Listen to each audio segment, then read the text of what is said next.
병렬로 HBM으로 쫙쫙쫙 내려가고 있던 그러한 제조 방식을 시리얼로, 직렬로 해서 빠르게 만든다는 방식이 바로 소캠이다 라고 저는 추정을 하고 있습니다. 여러 의 칩을 이렇게 2.5D든 3D든 이제 합쳐갖고 하게 되면은 얘네들의 핀의 개수가 굉장히 줄어야 할 필요성이 있겠죠. 엔비디아가 지금 NV링크, NV 스위치, 인피니밴드 이런 것들 막 다 이렇게 지원을 할 수 있도록 하는 서데스를 자체적으로 개발을 하고 있거든요. 네, 여러분 반갑습니다. 에러입니다. 최근에 엔비디아가 국내 메모리 업계에 연락을 직접 해가지고 SOCAMM, SOCAMM이라는 HBM을 뭔가 대체할 것만 같은 새로운 메모리, 요거에 대해서 지금 논의를 하고 있다. 올해 초에 CES에서 발표한 이 디지트라고 하는 일반 사용자들을 위한 PC용 AI 컴퓨팅을 위한 시스템에 들어갈 독자적인 규격을 제시하면서 이 메모리 업계와 협력을 한다는 얘기가 들렸는데요. 사실 이름부터 약간 괴랄을 하잖아요. SOCAMM이라고 해서 HBM은 뭐 직관적이에요. 하이 밴드위스 메모리. 근데 SOCAMM은 뭐지? 여기에 대해서 사실 좀 알려진 바가 없긴 한데 그래도 우리가 이 공학적으로, 기술적으로 이 메모리의 밴드위스를 결국 빠르게 하고 싶다. PC에 들어갈 만한 뭔가를 잘 만들고 싶다라는 그런 힌트에서 보면은 이게 HBM을 대체할 수도 있겠는데 여기에는 어떤 기술이 들어가겠는데 이런 것들을 좀 추정할 수 있는 부분들이 있어서 여러분들이 이 SOCAMM에 대해서 어떻게 파악을 하시면 될지 요 전반적인 요 메모리 밴드위스나 AI와 관련돼서 뭐가 그래서 궁극적으로 중요하고 결국은 이거 패키징이 중요하구나 이런 것들을 인사이트를 얻을 수 있을 만한 그런 내용들을 좀 준비를 했습니다. 한번 들어가 보시죠. 여러분 이게 결국은 AI가 GPU를 여러 개 연결을 하거나 아니면은 온 디바이스 AI로 돌리더라도 강력한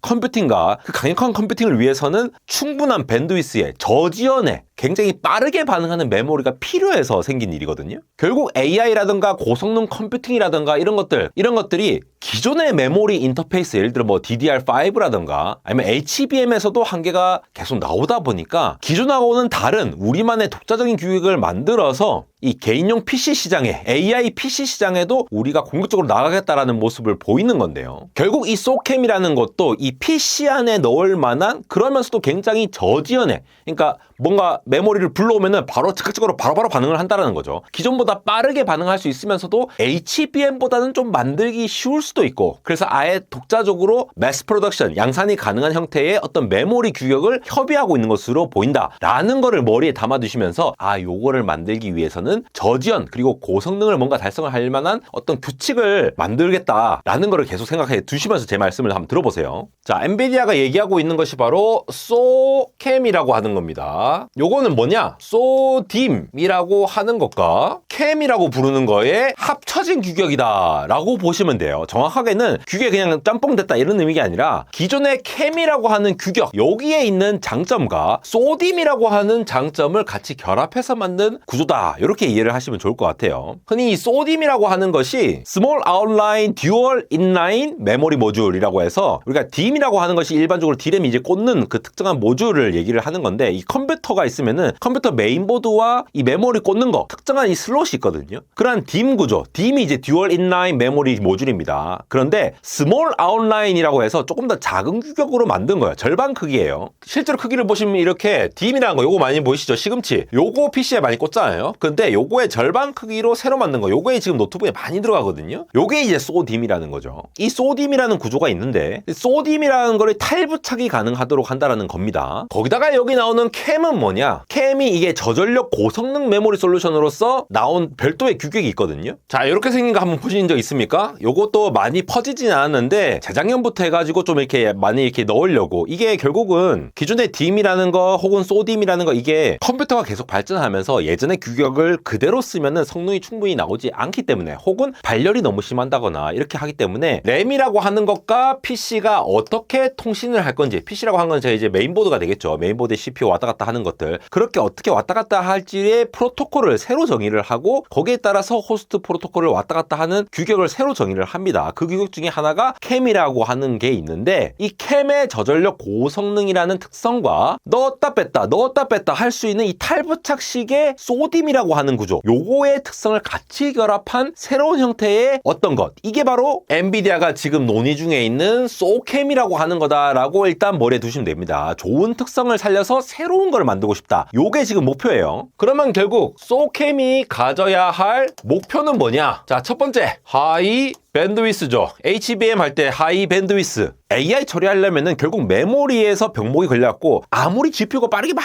해도 메모리가 늦어서 빨리빨리 처리를 못하는 경우가 많단 말이에요. 그러니까 AI를 처리하기 위해서는 결국은 고대역폭은 필수적인 겁니다. 그래서 쉽게 말해서 데이터 전송 속도라고 보시면 되겠죠. 전송 속도를 이렇게 높이고 싶다라고 하는 관점에서 기존의 DDR5라고 하던가 아니면 HBM보다 조금 더 빠르게 한다라거나 이런 식으로 굉장히 빠르게 보내는 거. 플러스 뭔가 이렇게 챗GPT로 뭔가 치면은 빠르게 메모리를 읽고 빨리 대답해 줘야 될 거잖아요. 우리가 레이턴시라고 하죠. 지연 시간을 낮추고 싶다라는 거죠. 이렇게 하면 사실상 이제 캠의 특성을 가지게 되는데 제가 아까 소라는 게 뭐라고 했어요? 소딤이라고 했죠. 소딤. 소딤의 핵심은 뭐 딤보다 절반이다 이러한 특성도 있겠지만 결국은 딤이나 소딤이나 이 메인보드에 탈부착을 할 수 있다는 겁니다. 여러분 이 HBM을 보시면은 HBM이라는 게 탈부착이 가능하지가 않습니다. 우리 TSMC의 코어스라는 기술이 결국은 하이닉스의 HBM이 갖고 와져 있고 그 다음에 엔비디아의 GPU 뭐 블랙엘이라든가 호퍼 GPU 같은 것들 얘네들이 갖고 오면은 인터포저로 이렇게 엮어요. 엮는 말은 거기에 탈부착 그러니까 탈부착 넣었다 뺐다가 가능한 것이 아니라 한 번에 딱 갖다 붙이는 거예요. 그냥 실리콘 웨이퍼에다가. 지금 보시는 거는 HBM이 이렇게 그려져 있는 건데 요거 HBM 하다가 별도의 GPU가 있으면은 얘 두 개를 어떤 널따란 판때기에 엮어서 아예 붙여버린다는 거예요. 이건 탈부착이 불가능하기 때문에 뭐 하나라도 에러가 발생하면은 그냥 다 갖다 버려야 돼. 얼마나 이 수율이 낮겠어요. 근데 이제 PC 시장에서 많은 사람들, 소비자들이 AI PC라고 쓰는데 이게 탈부착이 안 되고 하면은 또 문제가 생길 수 있으니까 탈부착이 되도록 지금 꾸리고 있다라는 거죠. 그러한 관점에서 봤을 때 당연히 첫 번째는 하이 밴드위스인데 두 번째는 탈부착의 형식을 고려를 해야 된다. 탈부착이 되려고 하는데 엔비디아가 아이디어를 낸 것은 메모리와 GPU를 하나로 엮어서 만들게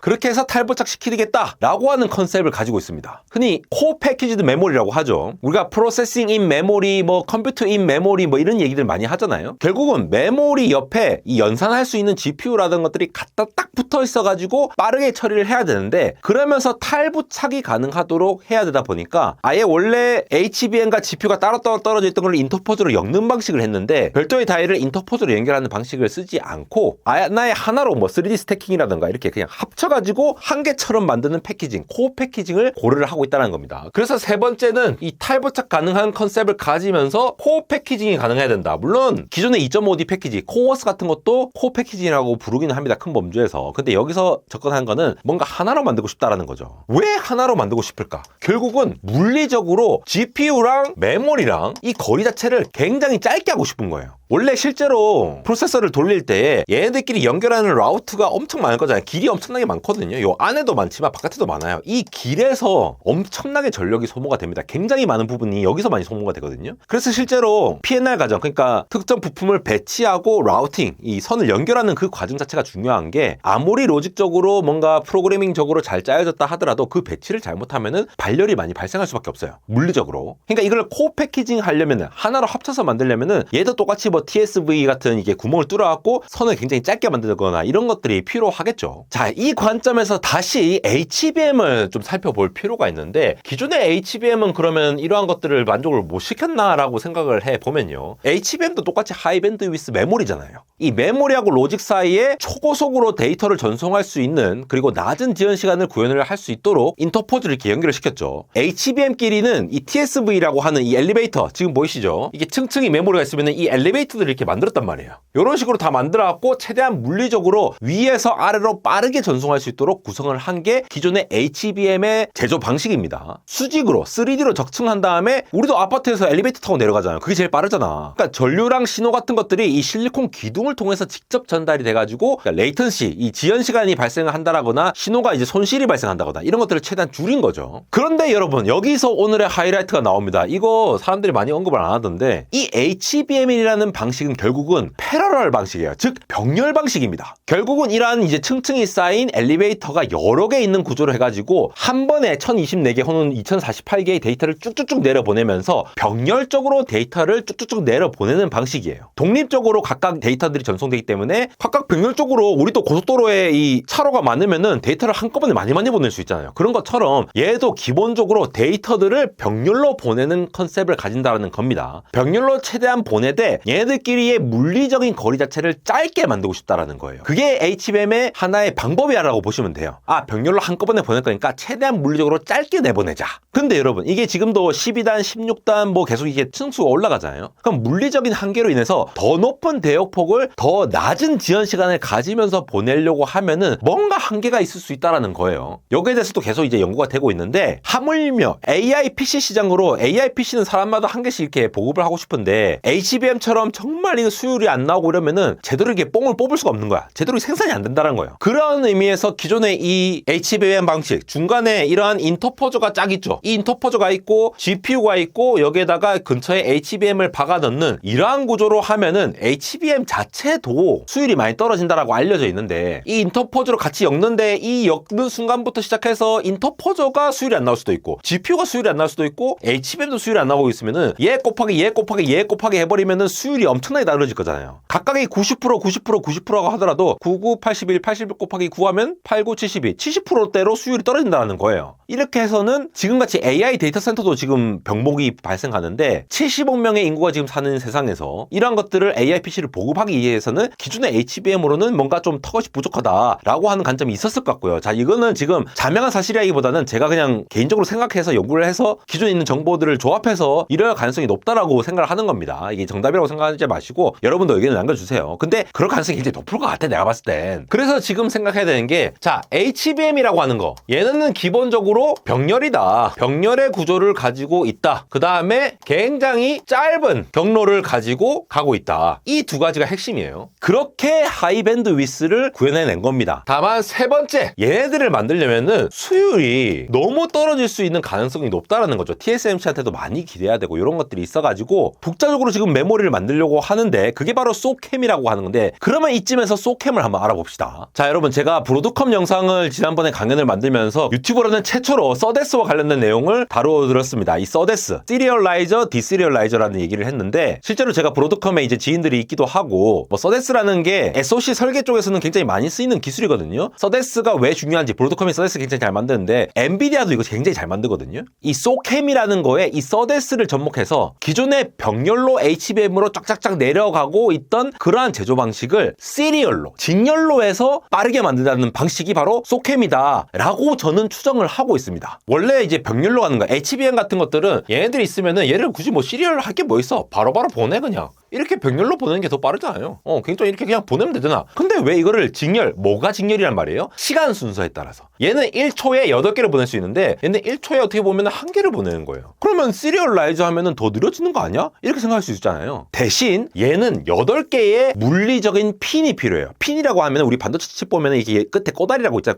꼬다리마다 이렇게 나가잖아요. 이게 각각 패드별로 나간다라는 게 이 신호가 각각 서로 다른 게 나갈 수 있도록 만드는 게 물리적으로 준비가 되어 있어야 되는데, 이게 시리얼라이즈라고 하면은 하나의 핀에 대해서도 이렇게 나갈 수 있겠죠. 근데 좋은 점이 뭐냐? 이렇게 되면은 데이터 전송 중에 오류가 덜 발생합니다. 왜냐? 얘 8개의 핀이라고 하는 거는 그냥 핀만 8개가 있는 게 아니고 8개 핀에 각각 연결된 이 신호선들이 있거든요. 얘네들이 너무나도 많아지게 되면은 얘네들끼리 서로 막 간섭하고 노이즈 섞이고 크로스토크하고 막 온갖 노이즈가 섞여갖고 신호가 제대로 잘 이렇게 무결성이 유지가 안 돼요. 인티그리티라고 하는데 시그널 인티그리티가 유지가 안 되다 보니까 오류가 계속 발생하는 거예요. 반면에 이 핀 한 개에다가 이렇게 시리얼라이즈해서 보내면은 신호가 좀 더 깔끔하게 들어가기 때문에 초당 한 개 보내는 거를 조금 더 빠르게 초당 2개, 3개, 4개 이렇게 더 짧게 보낼 수가 있다는 거예요. 전반적으로 I/O 핀의 개수가 작아질 거니까 우리가 이게 반도체 칩을 만든다 하더라도 AI PC에 들어갈 그 칩 자체의 핀 수 자체가 줄어들게 될 거고, 그러다 보면 PCB 설계에서 복잡한 정도가 좀 줄어들게 되겠죠. 공간 자체가 줄어든다라는 거예요. 그리고 한 핀에 대해서 이게 괴롭힌 애들이 지금 제가 예시로 8개를 들었지만 이게 뭐 1000개가 될 수도 있고 막 여러 가지 굉장히 많이 수가 있잖아요. 근데 이거를 시리얼라이저라고 하면은 직렬화를 시키게 된다면은 그만큼 신호의 인티그리티가 유지되기 때문에 고속 데이터 전송이 오히려 가능해진다라는 겁니다. 그래서 시리얼라이저, 디시리얼라이저 합쳐갖고 CD를 정확하게 요거를 서데스라고 부르는 겁니다. 무슨 말인지 알겠죠? 그래서 이 소캠이라고 하는 것들이 코패키징 한다라는 것까지는 알려졌거든요. 뭔가 GPU 계산하는, AI 계산하는 그 로직 부분과 메모리 업체들이 만든 메모리들을 하나의 패키징으로 해가지고 뭔가 3D로 적층을 할 것 같아요. 그러면 당연히 얘네들끼리 굉장히 가까워져야겠죠. 야, 그러면 HBM처럼 하면 되는 거 아니야? 라고 보실 수도 있지만 여러 개의 칩을 이렇게 2.5D든 3D든 하든 이제 합쳐갖고 하게 되면은 얘네들의 핀의 개수가 굉장히 줄어야 할 필요성이 있겠죠. 원래 호퍼 GPU라든가 블랙엘 GPU 같은 경우에는 별도의 칩이 있었고 얘네들이 따로 인터포즈를 엮었기 때문에 얘네들의 핀 수가 1024개든 뭐 2048개든 굉장히 많아도 인터포저라는 그 웨이퍼로 만든 실리콘 웨이퍼로 만든 여러 가지 라우트로 엮어가지고 연결을 시켜줬으면 됐어요. 근데 그것도 물리적인 거리가 되게 멀잖아요. 근데 얘를 하나의 칩으로 연다고 칩시다. 이 좁은 공간에 수많은 길이 만들어져야 돼요. 이 수많은 길을 만들려고 하면은 오히려 병렬로 쫙쫙쫙 내려주는 HBM이라는 접근보다 서데스를 이용해서 이 병렬로 가던 거를 시리얼라이즈를 한 다음에 고속으로 빠바바바박 보낸 다음에 다시 디시리얼라이즈 하는 이러한 서데스를 가지고 적용할 가능성이 높다라는 겁니다. 이게 또 서데스가 좋은 것이 원래 서데스라는 이런 IP라고 하죠, 흔히. 이러한 기능을 지원하는 모듈을 사용하게 되면은 보통 이 다양한 또 프로토콜을 지원하는 경우가 많아요. PCI 익스프레스라든가 뭐 이더넷, 인피니밴드 이런 것들. 엔비디아가 지금 NV링크, NV스위치, 인피니밴드 이런 것들 막 다 이렇게 지원을 할 수 있도록 하는 서데스를 자체적으로 개발을 하고 있거든요. 브로드컴도 이걸 잘했기 때문에 커스터마이징된 그런 AI 칩을 만든다라고 얘기가 나오고 있는 거고. 물론 이 서데스를 이용해서 IO 스피드를 굉장히 HBM처럼 빠르게 하면은 그만큼 굉장히 열이 많이 발생할 수 있는 단점도 있을 것 같아요. AI 맨날 하면은 엄청나게 계산해가지고 메모리 왔다 갔다 해야 되고 이러면은 그 루트 상에 정말 왔다 갔다 해야 되는데 그걸 짧게 한다 하더라도 그리고 IO 핀 개수를 서데스를 이용해서 굉장히 줄인다라고 하더라도 그런 일들이 없어지지 않겠죠. 그래서 이걸 어떻게 할지를 지금 메모리 업체들과 논의를 하고 있지 않을까 이렇게 예상을 할 수 있는 부분들이 일단 있고요. 어쨌든 이 코패키징을 한다라는 입장에서 두 번째 코패키징 하니까 뭐 어떻게 되는 거야? 룸이 없는 거야. 룸이. 공간이 없는 거야. 공간이 없다 보니까 이 공간을 없애기 위해서 세 번째 스텝으로 IO 핀 수를 줄여야겠네. 핀 수를 줄여야 되는데 어떻게 접근했다? 기존에는 병렬로 쫙쫙쫙 내리던 HBM과 코어스와 같은 인터포저를 활용하던 것을 그냥 서데스를 이용해가지고 오히려 핀 개수를 줄여버린 다음에 그 하나의 핀에서 굉장히 빠른 속도로 전달을 되도록. 근데 이 서데스를 이용하면 또 장점이 원래 아까 병렬로 이렇게 여러 가지 간다고 칩시다. 그러면 얘네들은 물리적으로 떨어져 있잖아요.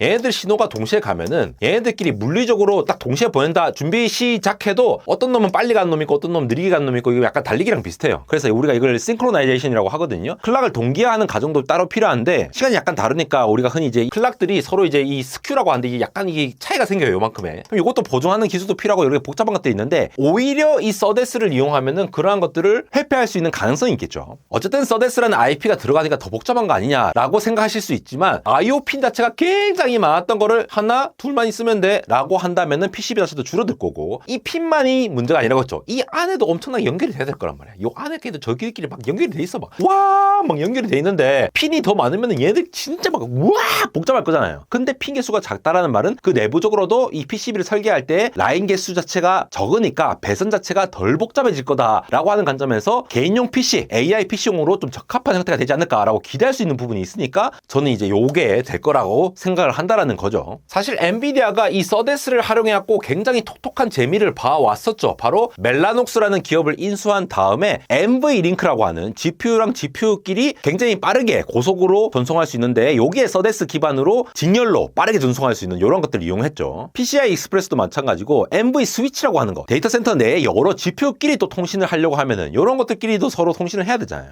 그러니까 NV스위치로서 또 서데스를 따로 구축을 해가지고 고속으로 빠르게 직렬로 쏘아준다라는 거죠. GPU 내에서는 이 HBM과 GPU가 서로 병렬로 빨리 때리고 있었는데 이것보다 한층 더 해서 서데스를 잘 설계를 함으로써 직렬로 빨리 쏘아줬다라고 보시면 되겠고 결국은 굉장히 짧은 거리를 유지하면서도 좁은 공간에 많은 거를 집어넣어야 하는 코패키징에서는 이 서데스를 이용해서 뭔가 좀 고속도로를 추가로 건설해가지고 도로 혼잡을 좀 줄일 수 있도록 하는 이러한 방식을 쓰지 않았을까라고 보여지는 부분들이 있습니다. 그래서 우리 궁금한 건 이거잖아요. 이거 나오면은 HBM 대체할 수 있는 거 아니야? 라고 보겠지만도 요게 약간 지향성이 다른 거예요. 애초부터 이렇게 해서 잘 만들 수 있었다라고 하면은 이렇게 접근을 했겠죠. 근데 이거는 좀 더 규모를 낮추고 서데스를 잘 만들어서 어느 정도 충족하는 메모리 규격을 따로 만들어서 접근을 하는 방식이기 때문에 지금 보시는 것은 HBM이 앞으로 이렇게 많이 늘 거다. 2025년 3Q, 4Q 계속 늘어날 거다. 레베뉴가 늘어날 거다라는 얘기를 하고 있는 거죠. 그만큼 데이터 센터 중심의 HBM은 그대로 수요가 있긴 한데 HBM은 아까 말씀드린 대로 병렬 인터페이스를 기반으로 해서 밴드위스를 높여가는 그러한 방식을 했다라고 하면은 소캠은 아무래도 하나의 CPU랑 GPU를 합치겠다라는 코패키징이라는 얘기가 나오고 있으니까 그 상태에서도 하이밴드 위스를 할 수 있는 방법은 아무래도 서데스 방법밖에 없지 않을까라고 하는 게 제 개인적인 생각이고요. 그럼에도 불구하고 서버용 GPU에서 HBM을 보완을 할 수는 있는데 HBM 자체도 이미 이렇게 최적화를 해서 빨리빨리 내리잖아요. 수율이 굉장히 낮은 대신에 HBM과 이 거대한 GPU를 통해서 공냉식 아니면 액체 냉각 같은 거 써가지고 굉장히 냉각을 시켜갖고 돌리는 그러한 형태를 가지고 있기 때문에 그 나름대로 최적화가 됐다라고 하면은 얘는 탈부착이 가능한 형태로 하나의 패키징돼서 조금 소형으로 가면서도 하이밴드 위스를 가져가지 않을까라고 예상되는 부분들이 있어서 만약 이 소캠이라는 게 실현이 된다면은 뭐 벌써 이제 한 2년, 3년 지금 프로토타입이 돌고 있다라고 해요. 그래서 서버용 GPU뿐만 아니라 고성능 컴퓨터 시장이라든가 아니면 노트북 아니면 AI PC 쪽에서 이러한 것들을 좀 엔비디아가 밀고 나가지 않을까라고 생각되는 부분들이 일단 있고요. 더 중요한 거는 이겁니다. 아직도 우리가 뭔가 반도체 시장에서의 주도권을 메모리 기업들이 잡았다라고는 못 봐요. 근데 이런 얘기 많이 하잖아요. 메모리가 바틀리기 때문에 메모리가 주도권을 가지면서 엔비디아든 인텔이든 이런 다양한 기업들을 좌지우지할 거다. 이런 얘기들이 계속 나오면서 프로세싱인 메모리 이런 얘기들이 많이 나오는데 본격적으로 이 엔비디아 같은 기업들이 우리나라 기업들 SK 하이닉스나 삼성전자 같은 그런 기업들한테 직접 컨택을 해서 열심히 논의를 해야지만 성능을 개선시킬 수 있는 그러한 주도권을 좀 약간 가져오고 있다고 생각이 들어요. 그러려고 하면은 우리 메모리 업체들도 이 로직에 관련돼서 혹은 서데스 부분이라든가 전반적인 이 전체 세트 설계를 잘할 수 있는 경험들도 잘 쌓아야 될 거고 양산을 잘 하면서 인력들도 좀 잘 이렇게 밤낮으로 고생하시는 이 엔지니어 분들도 좀 이렇게 좀 잘 도닥해 주면서 해줘야 될 필요가 있겠죠. 세상에 이 AI가 등장하면서 엄청나게 많은 애플리케이션이 등장하고 수요가 굉장히 빨리 바뀌고 있는 상황에서 이 메모리라는 특성 자체가 뭐 팹 짓고 설비 넣고 또 돌려보고 하면서 시간이 굉장히 오래 걸릴 수밖에 없는 부분들이 있지만도 그럼에도 불구하고 주도권을 우리가 가져올 수 있는 상황에서 이러한 것들을 또 선두기업인 엔비디아 같은 기업들과 같이 협의를 하면서 나름대로의 이 로직 설계의 어떤 검증이라든가 이러한 노하우들을 잘 쌓아가면서 또 한번 진일보할 수 있는 그런 것이 아닐까 해서 제가 생각하는 이 소캠이라고 하는 것이